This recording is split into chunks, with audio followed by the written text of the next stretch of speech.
இந்த பக்கத்து வீட்டு ஒரு பொம்பளை சாமியார் பொம்பளை குடி இருந்ததுல்ல, அந்த பொம்பளைய போலீஸ் அரெஸ்ட் பண்ணிக்கிட்டு போகுது. கூட 2 பப்ப கொடுக்காரங்க போறாங்க. ஏன்? அதாவது முதல்ல அந்த வீட்டுக்கு வரும்போது அந்த பொம்பளை சாதாரணமாக தான் குடி வந்தது. அதுக்கப்புறம் கேட்டால் நான் தான் சுயம்பு ஆத்தா, நான் ஊருக்கே குறி சொல்ல போகிறேன், எல்லாரும் வாங்கன்னு சொல்லி ஊரில் இருக்கிறவங்களாம் வர வச்சு ஒரே குறி சொல்கிறேன்னு ஒரே அட்டகாசம் பண்ணுது. சரி, நாங்களும் ஒரு போய்க்கிறோம். ஆமாம், ஹவுஸ் ஓனர் இது என்ன பெரிய டார்ச்சராக போச்சுன்னு சொல்லிட்டு அம்மா நீ காலி பண்ணுமான்னு சொன்னால் யாரை காலி பண்ண சொல்கிற? டேய், இது கோவில்ரா, ஆத்தா குடி இருக்கிற கோவில், இதை வந்து நான் காலி பண்ணுமா? போடா வெளியேன்னு அந்த அடிச்சு துரத்தி இருக்கு. அவன் போலீஸ் ஸ்டேஷனுக்கு போனால் போலீஸ் ஸ்டேஷன் வந்து இன்ஸ்பெக்டர் வந்தால் இன்ஸ்பெக்டரை பார்த்துட்டு தீய சக்தி நீ உள்ளே வராத, இது புண்ணிய தேசம் அப்படின்னு கத்தி இருக்குது. தென் போலீஸ் சும்மா விடுமா? நேராக பம்பை விடுக்காரன்னு கூப்பிட்டு வந்துச்சு.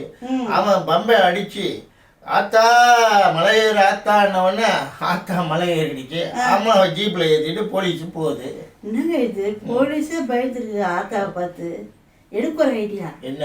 அடுத்த வாரம் எடுக்கும், சாமி வரும், ஆத்தா வருவா, ஈமைக்காரர் வருவாங்கல்ல, அவங்ககிட்ட ஆடான்னு வச்சுக்கோங்க, தலை வச்சு போட்டு ஓடிடுவாங்க.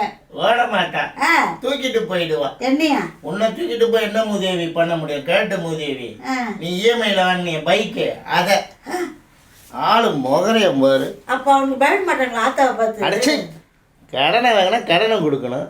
ஆவன்னா ஆத்தா கீத்தான்னு பொய் சொல்லி ஏன் சாமி பேரை சொல்கிறீங்க? கொன்று விடுவோம், கொன்று.